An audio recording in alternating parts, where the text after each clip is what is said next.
용감한 토크쇼 직설 시작합니다. 대한민국 정부 수립 이후 70여 년 만에 외환시장의 빗장이 열립니다. IMF 외환 위기를 겪은 우리나라는 그동안 폐쇄적으로 이 외환시장 제도를 운영해 왔었는데요.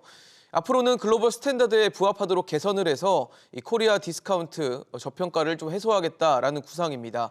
외환시장 개방으로 환율이 안정화될지 아니면 자칫 외국인들의 놀이터로 전락을 할지 기대와 우려가 동시에 나오고 있는데요. 대변화를 앞두고 있는 외환시장 어떤 점을 챙겨야 할지 지금부터 짚어보겠습니다. 오늘 함께해 주실 세 분입니다. 서울시립대 경제학과 성한경 교수, 명지대 박정호 특임교수, 한국개발연구원 최호진 연구위원 나오셨습니다. 어서 오십시오. 네, 앞서 말씀을 드리고 저희가 말말말로도 보여드리기도 했지만 우리나라는 소규모 개방 경제였고 그래서 폐쇄적이고 제한적이다라는 외환시장의 구조를 갖고 있었는데 이번에 이거를 좀 변화를 시켜보겠다, 큰 변화를 주겠다라는 겁니다. 하지만 외환시장은 한번 문을 열면 다시 닫기가 힘든 만큼 열기까지 상당한 준비와 또 판단이 필요해 보이는데 성 교수님, 왜 이 시점에 이렇게 외환시장을 개방한다라고 했을까요? 어떻게 보세요? 예, 지금 시점을 선택한 이유는 가장 중요한 것은 환율이 어느 정도 안정화되었기 때문이라고 봅니다. 사실 작년에도 이런 제도를 시행했으면 좋겠습니다만은 모두 아시는 것처럼 작년 하반기가 되기 전까지는 환율 변화가 굉장히 심한 편이었고요. 그렇죠. 예. 작년 하반기가 되면서부터 환율이 좀 안정화되고 그리고 그 미국의 고금리 기조도 이제 올해는 좀 안정화될 것으로 생각을 하기 때문에 이러한 외환 시장의 변화를 가져와도 되지 않을까라는 생각을 가지고 아마 올해 시작을 한 것으로 생각을 하고요. 환율만 안정됐다고 할 수 있는 건 사실 또 아니잖아요. 여러 가지 판단이 좀 섞여 있을 것 같은데. 이 환율이 안정화되는 거 외에 이제 이런 제도를 만드는 이유는 근본적으로 외환 시장을 선진화시켜 가지고 외국계 자본들이 우리나라에 쉽게 들어오게 하고 또 그 환율이 좀 더 안정화되는 시스템을 계속 좀 안정적으로 가져가기 위한 부분으로 볼 수 있을 것 같습니다. 그러니까 외환시장을 개방하면 환율은 더 안정될 수 있다라고 보는 거네요. 예, 아무래도 그 외환 시장을 개방하게 되고 시장 거래 참여자들이 많게 되면은 투기 세력들이 들어와 가지고 이 환율을 조작한다든지 네네. 아니면 이 국내 시장과 해외 시장의 차이점을 어떻게 괴리를 가지고 어떤 그런 이제 약탈적인 행위를 하는 거에 대해서 충분히 방어할 수 있는 기제가 만들어지는 것이 아닌가 생각을 하고 있습니다. 박 교수님은 어떠세요? 어떻게 보십니까? 예, 사실 좀 늦은 감도 있는데요. 좀 늦은 감이 설명을 있어요? 드리면요. 사실 우리나라가 외환 시장에서 보수적이고 좀 폐쇄적인 어떤 기조를 유지할 수밖에 없었던 이유는 예전에 우리 98년도 IMF 외환 위기를 경험하면서 외화가 부족했었을 때 어떤 큰 충격을 다 같이 경험했기 때문에 정부 사이드에서는 여기에 대해서 보수적인 입장을 그동안 유지할 수밖에 없었던 게 사실입니다. 그런데 2000년대 초반에 비해서 지금 우리나라의 여러 가지 외환과 관련된 상황을 보면요. 우리 경상거래뿐만 아니라 자본거래의 비중은 훨씬 더 크게 늘어났고요. 그리고 교역량 역시도 1조 달러 이상을 보유하는 확인하는 그런 나라 9개국, 전 세계 9개국 중에 하나가 돼버렸죠. 뿐만 아니라 그동안 경상수지 흑자를 지속적으로 기록하다 보니까 거주자들의 해외 금융 저축들, 해외 금융 자산들의 비중이 2000년대 초반에 비해서 20배 가까이 늘어났어요. 그러면 당연히 거주자들이 이렇게 해외 자산들, 금융 자산들이 많다 보면 그걸 편하게 사고 팔고 할 수 있는 인프라도 거기에 뒷받침이 되어 줘야 되는데 이 실물 부분에 여러 거래도 늘어나고 자본 거래도 늘어났는데 유달리 환거래만 시간적인 제약, 공간적인 제약이 있다 보니까 여러 가지 실물 부분에서도 그동안 불편함을 토로해 왔던 게 사실입니다. 그런 것들을 이번에 전격적으로 반영한 조치가 아닌가 생각이 드네요. 최호진 의원님 어떠세요? 사실 아까 말씀을 주신 것처럼 우리나라는 아무래도 외환위기에 트라우마가 좀 있잖아요. 아직 뭐 벌써 20몇 년이 흘렀다라고는 하지만 여전히 그 기억들이 있기 때문에 좀 걱정하는 부분들도 분명히 있거든요. 왜 이 시점일까요? 그러니까 이제 두 분 말씀하신 거 이제 기본적으로 다 동의를 하고요. 네네.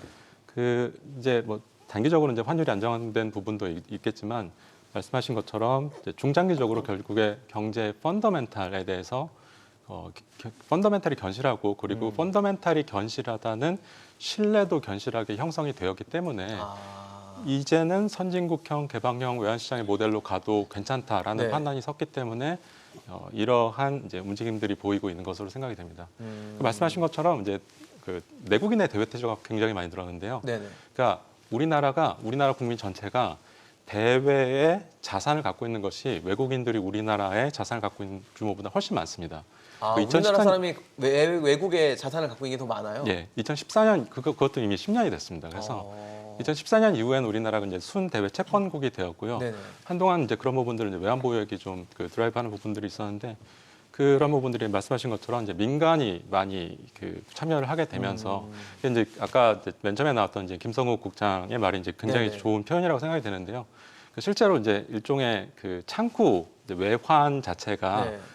그 허가 받은 라이센스만 할 수 있는 업이다 보니까 2차선 도로를 좁게 막고 있던 것을 4차선 도로로 이제 넓히는 그 비유가 저는 굉장히 맞는 비유라고 생각이 됩니다. 그러니까 비포장도 포장으로 바꾸고 예. 도로도 넓히겠다라는 의미가 왜냐하면은 이제 가고 있는 교통 흐름에 대해서 견실하다는 판단이 있었기 때문에라고 생각이 됩니다. 사실 뭐 지금 세 분이 말씀 주신 것처럼 때가 좀 늦었다라고까지 판단을 해주실 정도로 때가 됐다라는 어떤 환경이 조성됐다라는 판단 하에 지금 정부도 추진을 하겠다라는 건데 걱정들은 있어요. 뭐 아직 시작을 안 했기 때문에 우려와 걱정들은 분명히 존재를 합니다. 규모를 키워서 외환 시장을 개방하게 되면 이제 환율 변동성이 줄어들 것이다. 아까 성 교수님도 말씀을 주셨어요. 그렇게 안정화될 것이다라고는 하는데. 이제 왜 취약한 시간들 있잖아요. 거래량이 좀 작은 뭐 야간 시간대, 이제 새벽까지도 거래가 가능하다고 하니까 뭐 그런 시간대에 투기성 자금이 막 몰리거나 이런 우려들은 없는 겁니까?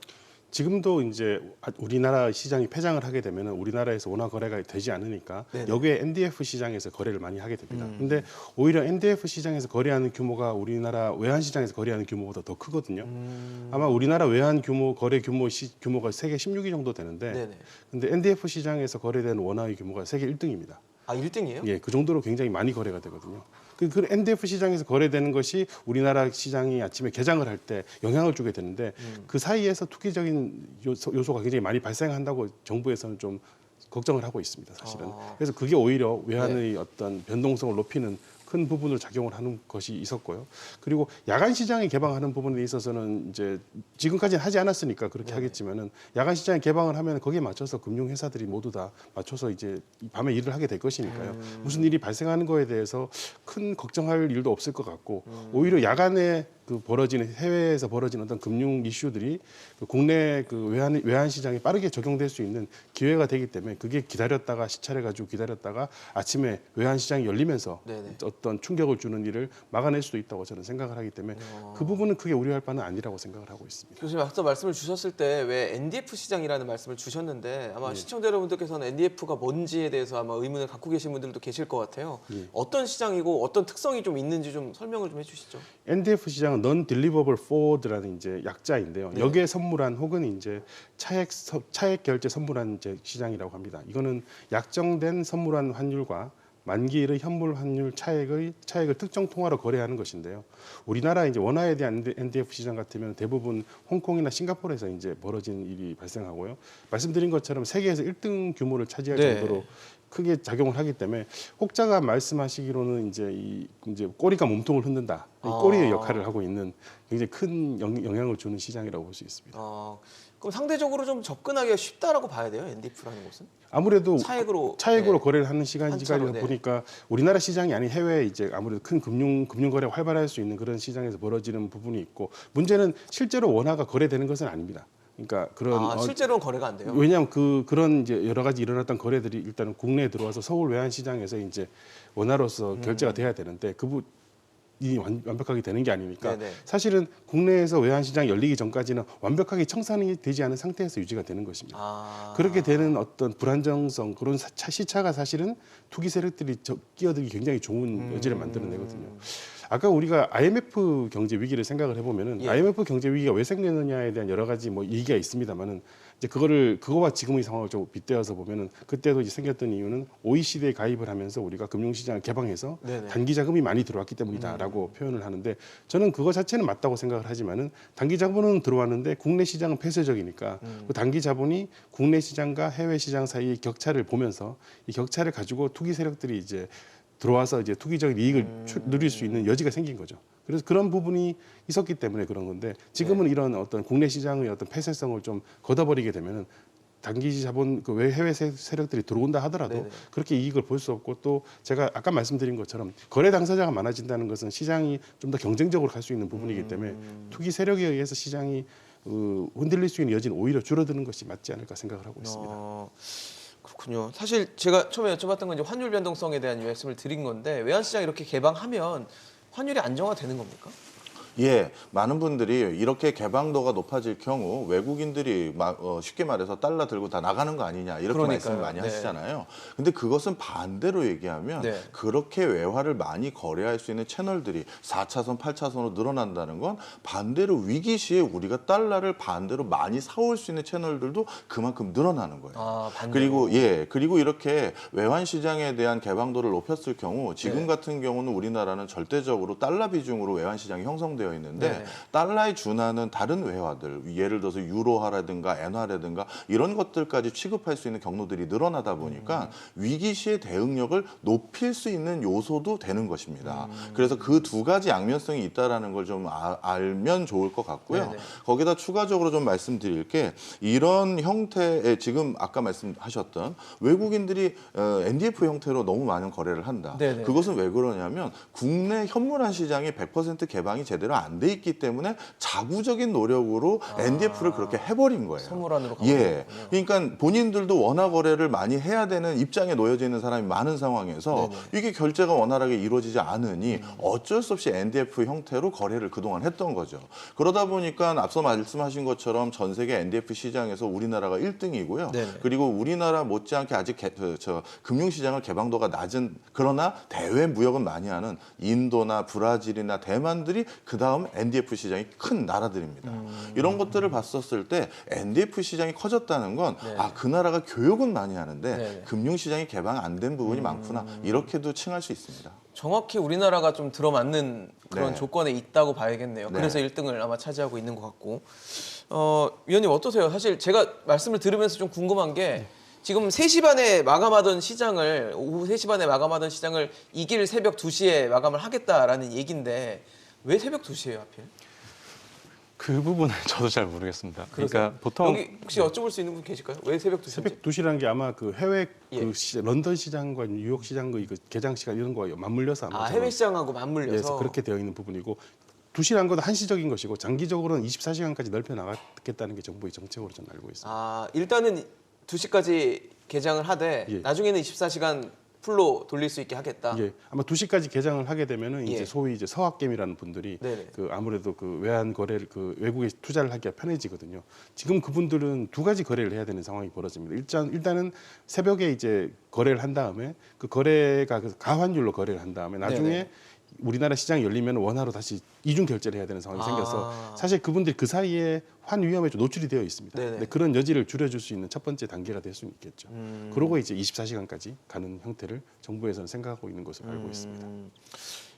위원님 어떠세요? 사실 지금 어쨌든 환율이 안정화될 수 있다. 그런 방법은 굉장히 우리가 지난해 그 킹달러, 강달러로 인해서 굉장히 힘든 시간을 또 보냈기 때문에 안정화될 수 있다는 건 굉장히 좋다는 생각은 좀 들긴 하는데 진짜 줄어들 수 있는 거지 변동성이 커지면은 대응이 가능한 건지 이제 외환 시장이 커졌을 때 그러니까 예. 두 가지 말씀드릴 수 있을 네. 것 같은데 이제 작년 같은 경우에는 사실은 강달러로 굉장히 어려운 시간들을 보냈다고 하지만 그렇게 그 달러 강세였음에도 불구하고 우리나라에 실질적으로 그 뭐 침체로 간다던가 경기 변동성의 확대로 미친 영향이 저로서는 놀랄 만큼 작은 상황이었습니다.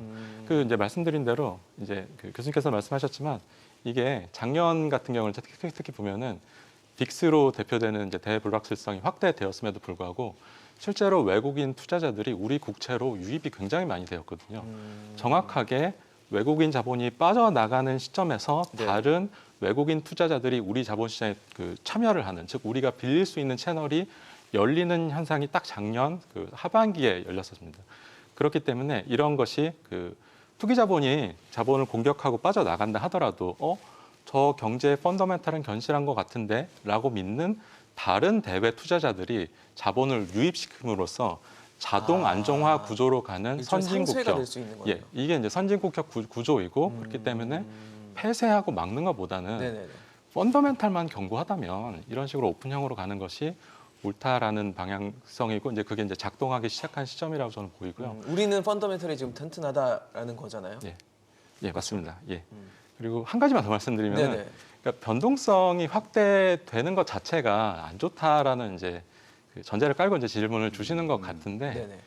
지나친 변동성을 말씀드려요. 예, 맞습니다. 네. 지나친 변동성이기는 맞습니다. 맞는데 그러니까 변동성 자체라는 것이 이제 시장이 개방되어 있다면은 이제 교수님께서 말씀하셨지만 우리 화폐의 내재적인 가치를 찾아가는 굉장히 적극적으로 찾아가는 그 과정이 이제 변동성으로 정보가 그 시장에 흘러 들어가고 시장에 이제 그 유입이 돼서 그게 못 퍼지는 그 과정을 적극적으로 반영하는 것이기 때문에 이 변동성 자체가 나쁘다고 얘기하기가 쉽지 않을 것 같습니다. 사실 외환시장에서 변동성 빼면 얘기하기 좀 힘들죠. 근데 이제 그렇긴 지난해 사실. 너무나도 큰 변동성을 보였고 뭐 하루에도 막 몇십 원씩 움직이니까 대응하기가 사실 쉽지가 않았거든요. 예, 맞습니다. 그런 부분은 사실 지금 참 안타까운 게요. 우리가 이걸 그 외환 시장의 개방도를 늦추다 보니까 네네. 좀 약간 불안전한 타이밍에 개방도를 하게 돼 버린 것 같아요. 무슨 얘기냐면 외환 시장이 그래도 잔잔하게 특히 환율이라는 건 어떤 조닝 안에서 무겁게 움직이는 거기 때문에 그런 형태로 장기간 유지될 수 있는 어떤 경제적 상황이라면 네네. 우리나라의 이제 신규 외환 시장이 열렸을 때 참여할 많은 사람들과 소통하고 네. 우리가 제도는 만들었지만 일선에서 그걸 대응하고 적응할 수 있는 노하우를 구축하는 것도 다른 문제거든요. 그런 시간적 여유를 충분히 줄 수 있었던 기간이 지금은 아닌 것 같아요. 방금 말씀하신 것처럼 일본 같은 경우도 작년에 24년 만에 달러를 직접 풀면서 맞아요. 외환 시장에 개입하기도 개입을, 했고 네. 우리나라도 작년에 이례적으로 달러를 풀면서 개입한 징후들이 많이 있거든요. 이런 상황은 사실 최적기다 이렇게 얘기할 수는 없습니다. 예, 그런 것은 분명히 있고요. 그런 게 하나 또 있고 그럼에도 불구하고 정부는 개방은 해야겠는데 그런 불안전한 요소가 분명히 존재하고 예. 아직까지 우리나라에선 이 변동성이라는 것이 가지고 있는 순기능보다는 약간 리스크로 더 받아들이는 경우가 많거든요. 그러다 보니까 이번에 외환 시장을 개방했었을 때 나름대로의 안전 장치를 하나 뒀습니다. 그게 뭐냐 하면 이번에 외환 시장 개방했었을 때 네. 신규 참여할 수 있는 자격 요건을 국내 자격 요건과 동일한 수준으로 하겠다고 했어요. 그러니까 은행이나 증권사 같은 수준으로 유지한다는 거죠. 이 얘기 무슨 얘기냐? 단순히 투기 목적으로 들어오는 자본인 예를 들어서 헤지 펀드나 이런 것들은 우리나라 외환 시장 개방에서 당분간 참여가 안 됩니다. 참여 허가를 안 줘요? 예, 그런 형태로 어떻게 보면 한시적으로 또 한 번에 인큐베이팅 할 수 있는 기간을 좀 줬다 이렇게 말씀드릴 수 있습니다. 그건 나중에 결국 풀게 될까요? 언젠가는 풀어야겠죠. 우리도 진정한 선진 금융 시스템을 갖춘다라는 네네. 차원에서는 그것마저도 풀어야 되는 건 맞습니다. 단순 투기 목적의 시장 참여도 풀어야 되는 건가요, 근데? 그럼요. 이게 단순 투기인지 아닌지를 구분하는 기준이 뭐죠? 그거를 우리가 함부로 모호하기 판단할 때문에. 수가 없어요. 예.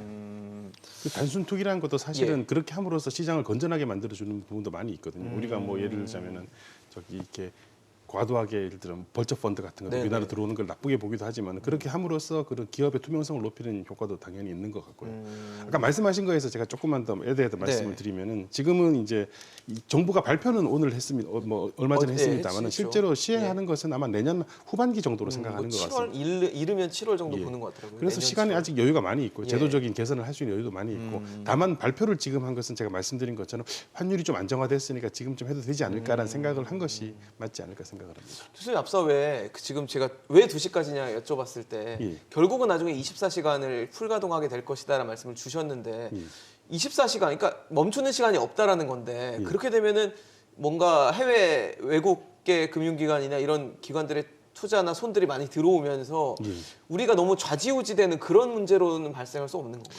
뭐 그럴 여지가 아예 없는 것은 네네. 아니라고 생각은 합니다만은 그런데 그런 이제 우려 때문에 우리가 꼭꼭 막고 있어가지고 이제 어떤 기회를 놓치는 지금까지? 부분도 많이 있을 것 같고요. 말씀하셨던 일이 생긴다면 그때 또 충분히 저는 대응할 수 있는 어떤 우리 여지도 있을 것 같고 가장 큰 것은 뭐 아까 굉장히 중요하게 말씀하신 건데 펀더멘털이 우리나라가 잘 유지하는 게 중요하죠. 그러니까 그런 투기 세력이 들어오는 것은 펀더멘털에 무슨 문제가 있거나 네. 시장에서 우리 외국 시장 간의 괴리가 있거나 이런 틈을 노리게 되는데 그런 틈을 주지 않는 어떤 좀 투명하고 활성화된 거래가 일어난다 그러면은 아마 우려했던 일들은 발생할 가능성이 적어지지 않을까라는 게 개인적인 생각입니다.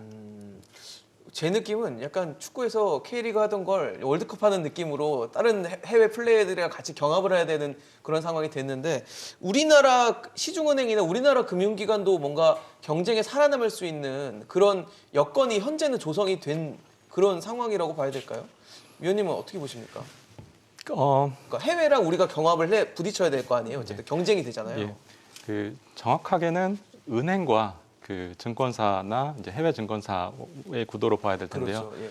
우리나라 이제 외환 거래법에 의해서 외국환 거래는 즉 환전과 송금은 은행만 할 수 있도록 지금까지 유지가 되어 왔었습니다. 그러니까 일종의 라이센스업이었는데요. 예, 예. 이제 은행들이 이제 라이센스업의 상황 하에서 그 규제도 많이 받으면서 이제 라이센스를 갖고서 이제 그 외국환 자금의 매개, 즉 송금 환전의 업무를 해왔었는데요.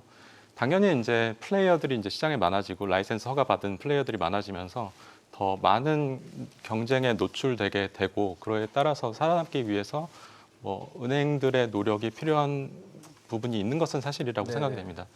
근데 다만 이게 이제 뭐 계속 긍정적으로 말씀을 드리는 부분은 이 플레이어들이 많아지면서 동시에 그 외국인 투자자들이 우리 자본시장에 참여를 할 때 국내 은행들을 통해서 들어올 수 있는 그 파이도 넓어지기 때문에 사실 은행 입장에서는 경쟁도 치열해지지만 파이도 전체적으로 넓어지는 그런 효과를 가져올 수 있다고 생각이 됩니다. 교수님 어떠세요? 우리나라 시중은행이 뭔가 경쟁할 수 있는 경쟁력을 갖추고 있는 상황입니까? 지금? 예, 뭐 그거를 우리가 단정 짓기는 어렵죠. 아까 중요한 예를 들어서 말씀 주셨기 네네. 때문에 거기에 똑같이 말씀을 드리면 네네. 스포츠로 말씀 주셨잖아요. 우리나라에서 이제 프로야구에서 외국인 선수를 처음 받기로 논쟁이 있었을 때 맞아요. 그 시점을 또 그 우리가 반추해 보거나 네. 아니면 프로농구에서도 외국인 선수를 받기로 결정했었을 때 그때 어떤 논란들이 많았냐면 외국인 선수를 받을 경우 프로농구 같은 경우 이제 센터나 이런 포지션에 대해서는 네. 완전히 우리나라 선수들이 고사될 것이다. 이런 맞아요, 얘기들이 맞아요. 있었었고요. 그다음에 야구에서도 4번 타자들은 전부 외국인 선수가 될 것이다. 이런 얘기들이 있었어요. 그런데 1980년대 야구 선수들과 90년대 이후의 야구 선수들을 보면 다들 몸이 달라졌습니다. 피지컬이 좋죠. 그렇죠. 네. 벌크업을 스스로 노력하는 네, 거예요. 자기가 자신의 포지션을 지키기 위한 예전과 다른 환경이 생겼다 보니까 스스로 노력을 하게 되고 농구 선수들도 저 대학 다닐 때는 덩크슛 같은 거 안 했는데 요즘은 국내 선수들이 막 덩크슛을 합니다. 네네. 사실 이번에 우리가 기대하는 효과는 그걸 기대하는 거예요. 국내 은행들이 단순히 로컬에서 규제라는 것을 통해서 어떻게 보면 이게 또 온실 효과를 주기도 하거든요. 거기에서만 이제 자생하는 것이 아니라 국제적인 금융 환경 속에서 경쟁할 수 있는 터전을 만들어서 살아남기를 기대하는 것인데 그것을 100% 누구도 단정할 수는 없지만 그러니까요. 이 정도 그래도 우리가 숙성된 상황이라면 해볼만 하다라는 판단들을 좀 많이 하는 것이죠. 근데 모르겠습니다. 그 야구 말씀을 주시니까 사실 지금 뭐 야구팀만 해도 1, 2선발들은 외국인 선수들이 많잖아요. 그런 건 그런 거 봤을 사실이죠. 때는 네. 우리가 계속 후발 주자로 또 쫓아가야 되는 그런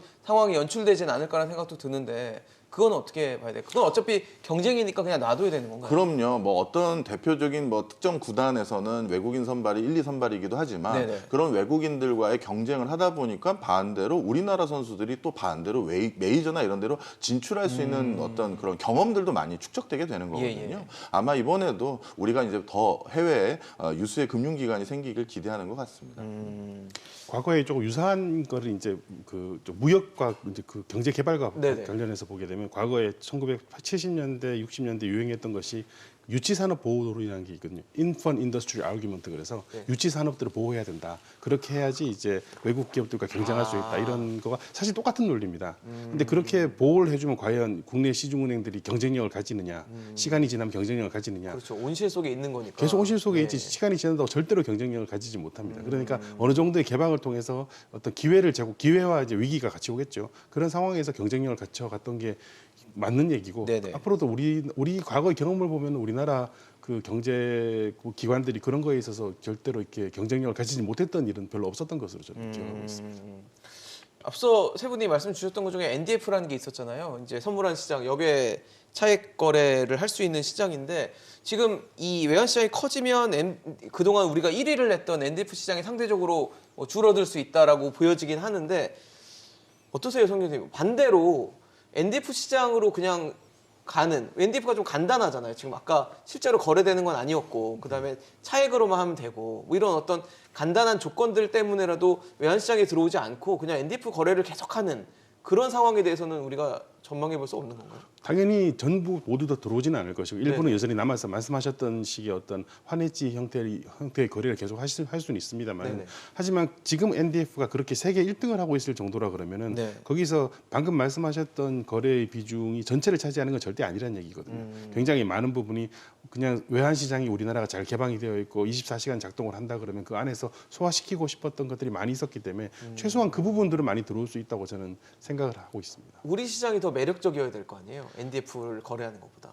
기본적으로는 이제 말씀하신 것대로 원화에 대한 수요가 있는 것에 대해서는 NDF는 그냥 어떤 거래를 통한 어떤 그런 위험을 줄이는 쪽에 가까운 네네. 것인데 여기서는 지금 원화가 필요하다, 투자를 위해서 필요하다, 아니면은 뭐 환전을 해야 된다 이런 상황에 대해서 하는 것은 사실 서울 외환 시장에 들어와야 되거든요. 근데 그게 그냥 자유롭게 이루어질 수 있으면 훨씬 그 부분에 대한 그 여지는 이쪽으로 많이 넘어올 수 있는 게 충분히 가능하다고 생각을 NDF에서 예. 외환시장으로. 넘어올 수 있다고 생각하는데 물론 전부 다 넘어오지는 않을 네네네. 것이고요. 아마 시간이 지나면 이제 우리 NDF에서 우리나라의 랭킹이 차츰차츰 떨어지는 내려오는. 상황이 발생하지 않을까 싶은 생각을 가지고 있습니다. 그리고 또 이게 약간 NDF 시장이랑 우리가 통제 못하는 부분이거든요. 전혀. 그러니까요. 그래서 약간 어쨌든 뭐 우리가 뭐 통제란 말은 좀 적절하지 않지만 예. 국내 외환 시장에 들어온다 그러면 환율에 대한 뭐 소위 국내에서 약간 주권적인 개념도 우리가 어느 정도 더 많이 가지게 되는 부분도 여지가 있지 않을까 생각을 할 수 있을 것 같습니다. 중요한 얘기 해주셨는데 환율 주권의 개념을 좀 우리가 좀 중요시 여겨야 될 것 같습니다. 네.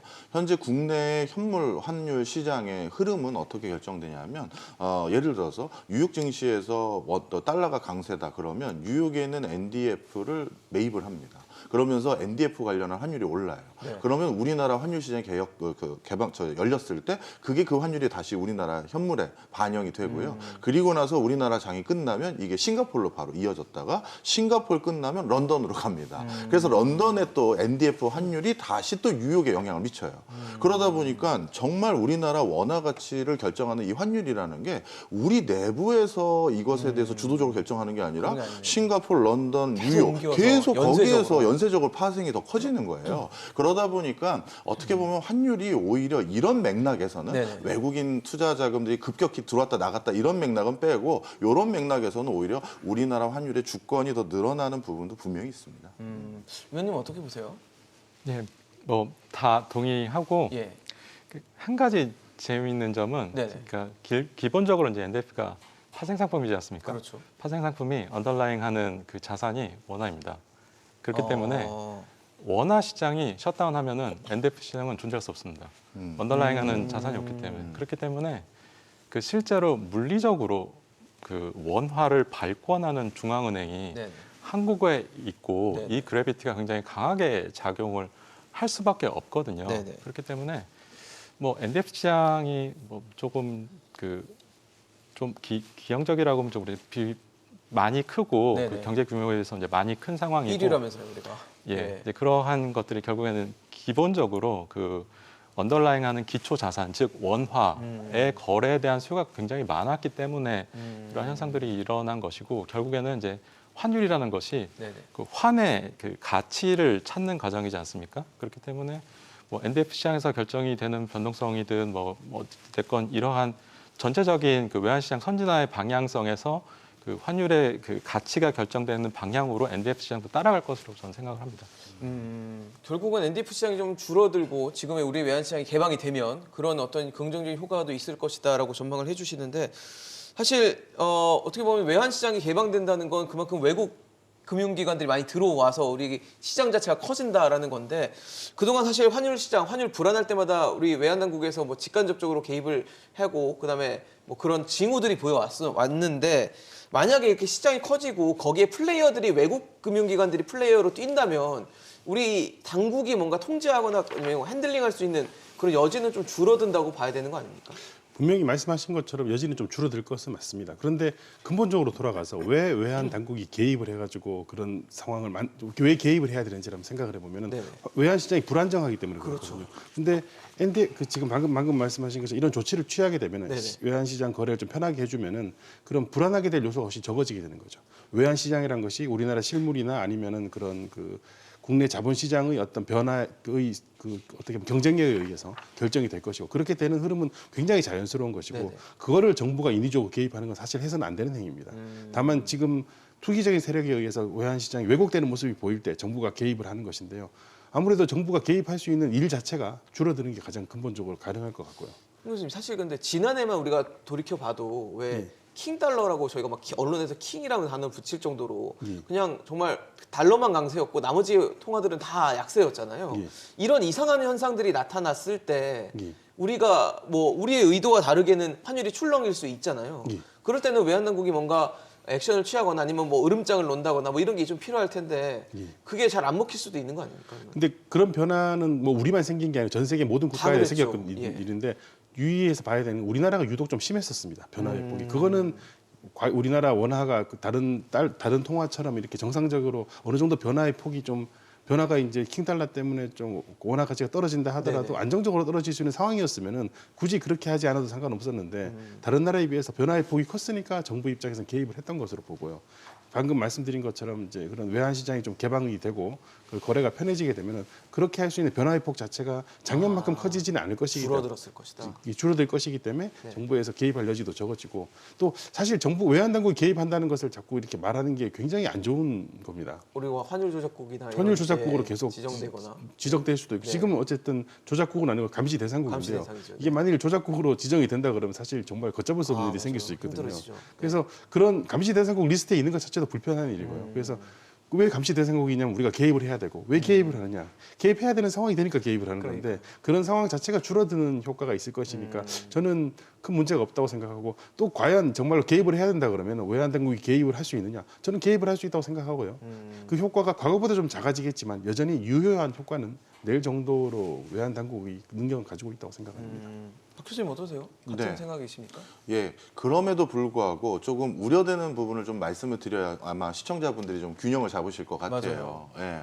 아까도 서두에 잠시 말씀드렸습니다만 IMF 외환위기라는 독특한 경험을 하다 보니까 외환 시장에 대해서 보수적이고 좀 폐쇄적인 기조를 그동안 오랫동안 유지해 왔는데 네. 왜 하필 지금이냐? 지금 환율 시장이 불안해 가고 있고 아직 전쟁도 안 끝났고 여러 불안 요인들이 많은데 왜 하필 지금이냐라고 했었을 때 오히려 조금 더 이 불안전한 상황 지난 다음에 하면 안 되냐 이왕 늦어진 거. 근데 여기에 대해서는 또 이런 시각도 바라보시는 분들이 많아요. 일단 뭐가 있냐 하면 지금 현 정부의 공약 중에서 네. 자기 정권 중에 MSCI 가입을 하겠다라든가 뭐 이런 여러 가지 또 환율 시장에 대한 여러 약속들도 있었었고요. 이런 여러 가지 것들을 공약으로 들어가 있었어요. 그런데 만약에 지금 외환 시장 개방하는 이런 후속 조치들을 이제 수행을 했었을 때 네. MSCI에 가입 지수에 포함되거나 이런 것들이 이루어지려면 또다시 한 2년 정도의 텀들이 걸리는데 결국 이번 정권 안에 이런 성과를 달성하려면 지금 할 수밖에 없다라는 역산도 나오는 거죠. 그래서 이왕이면 어떻게 보면 이왕 엄청 늦어진 거 이 좀 뭐랄까요 안개 거친 다음에 네, 하지 해도 그러니까요. 되는 건데 지금 하는 것에 대한 지적은 이런 지적도 분명히 있는 것은 사실입니다. 그럼 외환시장 개방이 되면 MSCI 선진국 지수에 편입이 될 수 있을까요? 이거는 그 예전부터 모건스탠이죠. MSCI 지수를 직접 네, 관제하는 모건스탠리 캐피털 맞습니다. 인터내셔널이죠. 예, 네. 거기에서 몇 차례 언급을 했었어요. 네네. 우리 원화 시장이 제대로 개방되지 않는 상황에서 MSCI의 지수에 편제하는 것이 여러 가지 어려움이 있다라고 그쪽에서 이미 언급을 한 내용들이기 때문에 어떻게 보면 MSCI 지수가 이것만 가지고 무조건 들어간다라고 할 수는 보장이 없지만, 될 수는 없지만. 예, 그래도 상당히 많은 허들을 넘어가는 건 사실입니다. 기반을 만드는 예, 거군요. 그렇죠.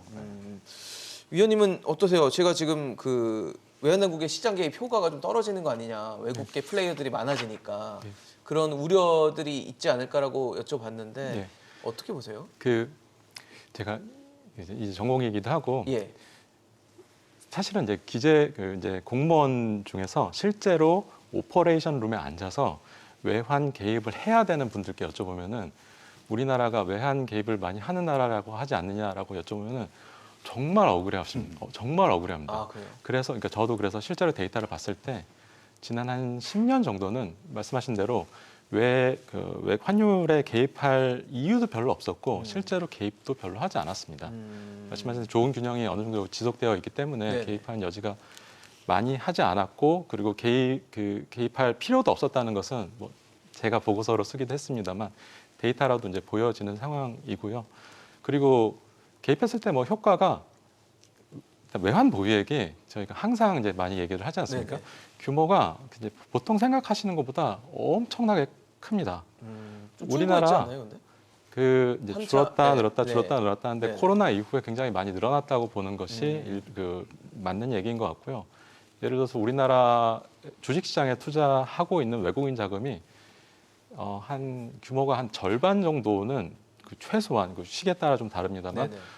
한꺼번에 나가도 외환 보유액으로 그대로 갖다 막을 수 있습니다. 규모가 굉장히 큽니다. 다 나가도 외환 보유액으로 예. 막을 수 있을 정도다. 예, 채권 시장은 다 나가도 막을 수 있고 주식 시장은 지금은 조금 더 외국인 투자 비중이 높은 것으로 알고 있는데 규모가 굉장히 크기 때문에 제가 외국인 뭐 투기 세력이라고 하면은 저는 원화에 숏 베팅을 할 엄두를 안 낼 것 같거든요.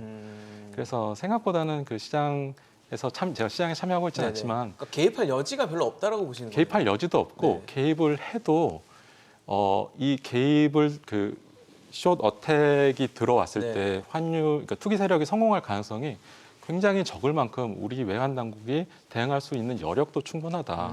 지금 상황도 예, 그렇다는 예, 거잖아요. 예. 그렇기 때문에 사실은 이제 맨 처음에 나왔던 얘기이기도 한데 네네. 그 늦었다는 조금 이러한 선진화 그 개편이 늦은 이유가 네. 실제로 대응할 필요도 많이 없어지는 선진 공격 모델이고 대응할 역량도 굉장히 높은 수준이기 때문에 다만 이제 과거의 기억 때문에 조금 더 보수적으로 운영을 해왔다고 이제 얘기를 하지 않았습니까? 지금 말씀드린 대로 뭐 외환 보유액이라든가 다른 이제 가용할 수 있는 수단들도 이제 학습을 통해서 매우 이제 여러 가지 정책 방안들을 마련을 네. 해놨기 때문에 예, 저로서는 뭐 외환 개입의 여지도 줄고 뭐 효과도 여전히 충분히 할 수 있는 상황이라고 판단합니다. 그럼 아까 교수님한테도 여쭤봤지만 MSCI 선진화 지수에 편입할 수 있는 여건이 마련된다라고 보는 평가에 대해서는 어떻게 보세요?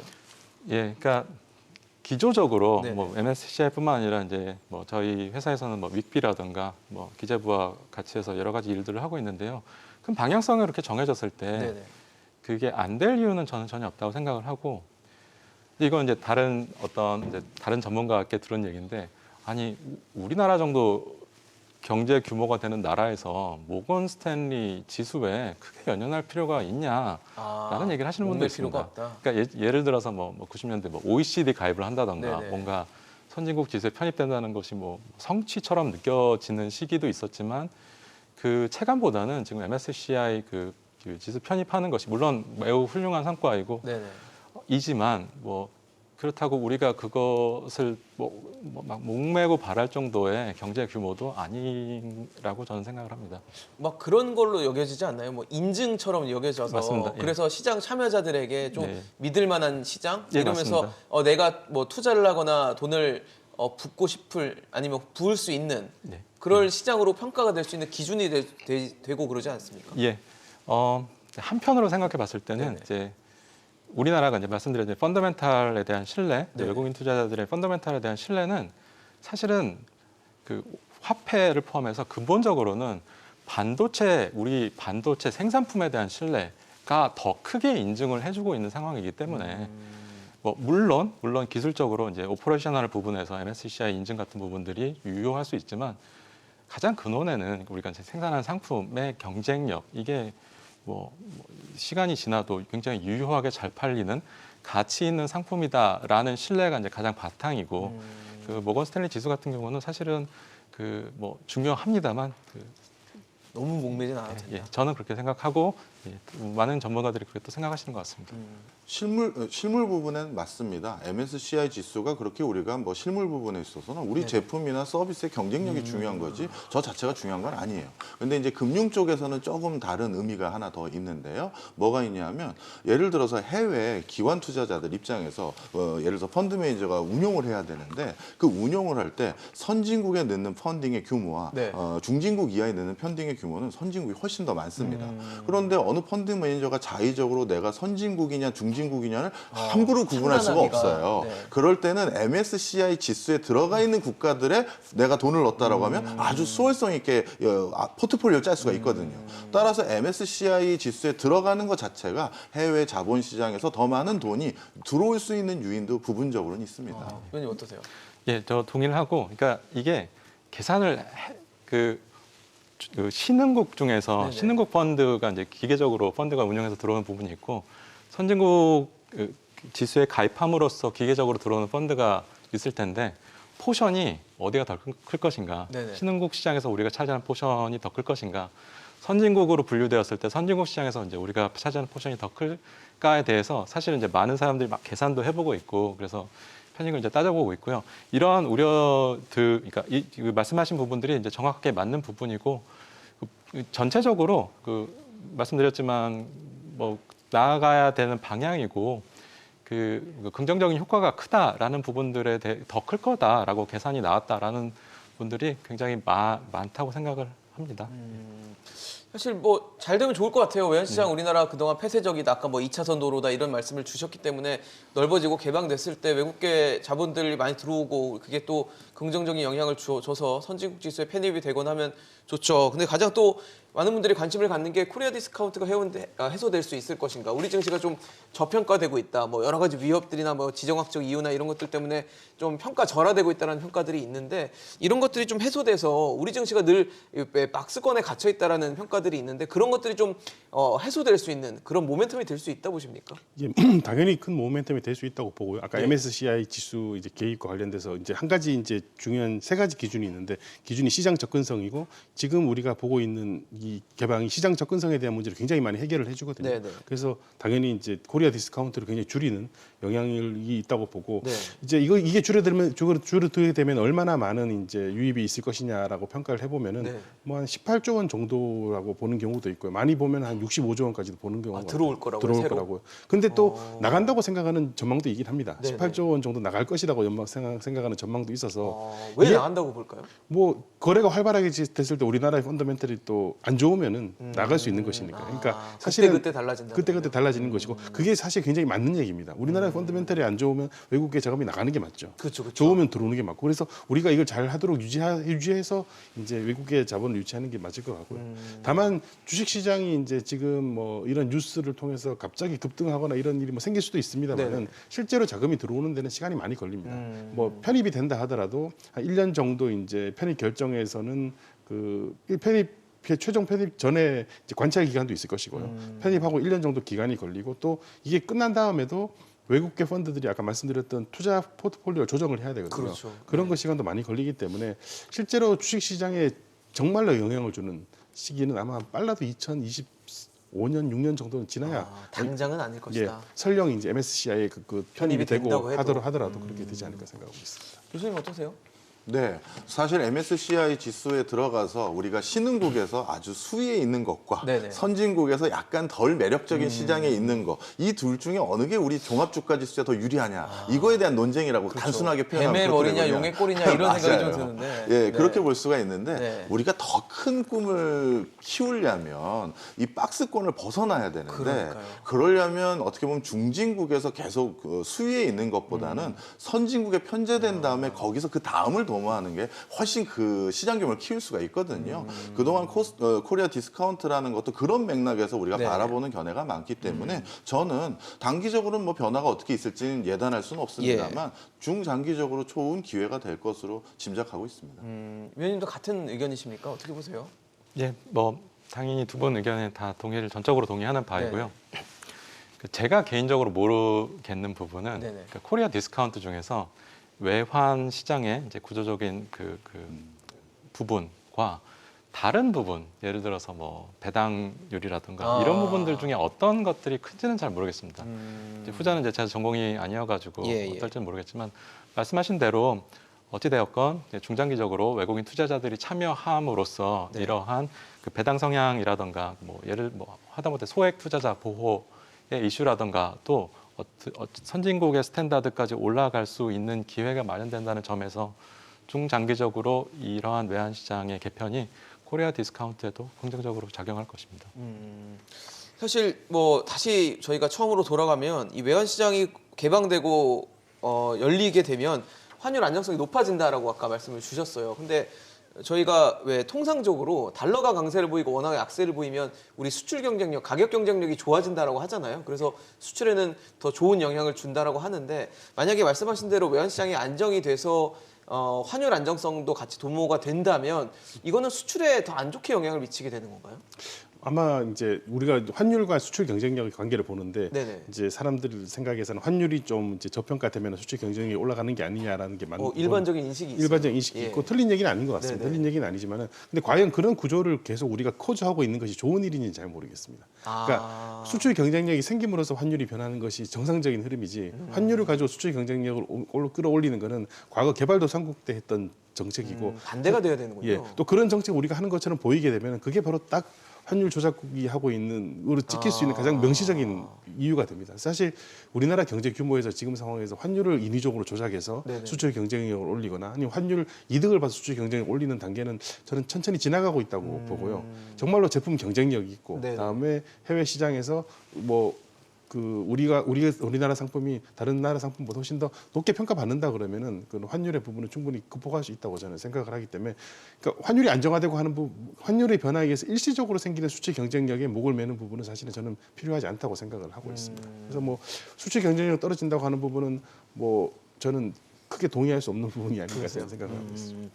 박 교수님 어떠세요? 그렇게 성 교수님 말씀에 동의하세요? 네, 저도 전적으로 동의하는데요. 이제 우리나라가 이제 환율을 통해서 가격 경쟁력을 바탕으로 수출하는 국가이기보다는 네네. 기술이나 품질로 승부를 보는 국가이고요. 그런 과정에서 오히려 우리나라에서 더욱더 기업들이 필요한 것은 뭐냐 하면 환율의 이런 어떻게 보면 이런 개방도를 높여서 안정화시키고 달러를 편하게 수급받는 게 더 중요합니다. 전 세계 모든 빚, 부채를 다 합쳤을 때 달러 빚이 차지하는 비중이 40%예요. 그런데 그 달러 빚은 누가 주로 얻느냐? 저는 개인이기 때문에 한 번도 얻어본 적이 없거든요. 네네. 주로 정부나 기업이죠. 그런데 기업이 달러 빚을 얻는다는 건 갚을 때도 달러로 갚아야 되는데 환율이 올라서 강달러 기조가 된다는 건 기업들의 부채 부담이 증가하는 커진다. 거예요. 네. 그렇기 때문에 우리나라처럼 수출 주도의 그 어떤 경제 구조를 가진 곳에서 기업들이 달러를 원활하게 수급받을 수 있는 환경도 기업들에겐 다른 형태로 경쟁력을 제공해 줄 수 있습니다. 위원님 말씀도 좀 짧게 좀 들어보겠습니다. 예. 그 수출 경쟁력 말씀하셨는데 그렇기 때문에 사실은 내수 경쟁력이 안 좋아지는 기제이기도 합니다. 그 말씀하신 대로 환율이 이제 올라갔을 때 이제 매출 부분이 그 달러로 고정되어 있는 수출 기업은 좋지만 반대 구조인 내수는 안 좋기 때문에 네. 말씀하신 대로 그리고 이게 생각보다 굉장히 정교한 메커니즘이 작동해야 되고 네네. 그 전 세계에서 이러한 환율에 대한 수출 경쟁력에 대한 믿음이 가장 강한 나라가 저는 한국과 일본이라고 생각하는데 일본이 작년에 제가 평가하기에는 기록적인 실패를 했기 때문에 즉 완화적인 통화 정책과 그 환율 절하가 수출 경쟁력으로 이어지지 않는 네네. 굉장히 큰 반증을 만들어냈기 때문에 이러한 일종의 그 좀 신화가 네네. 계속되지는 않을 거라고 생각을 합니다. 알겠습니다. 오늘 말씀 여기까지 듣도록 하겠습니다. 지금까지 성한경 교수, 박정호 특임 교수, 최우진 연구위원과 함께했습니다. 세 분 말씀 잘 들었습니다. 외환시장 개방이 세계적인 흐름이라면 이를 따라가서 경쟁할 수 있는 환경을 만드는 게 중요합니다. 하지만 우리가 제대로 준비하지 않는다면 거대한 외국 금융기관들의 놀이터만 번듯하게 만들어주는 꼴이 될 수도 있습니다. 결국 부작용이 우려된다면 그 부작용을 줄일 방법을 이 남은 기간 동안 잘 마련하는 지혜가 필요해 보입니다. 오늘 용감한 토크쇼 직설은 여기까지입니다. 함께해 주신 여러분 고맙습니다.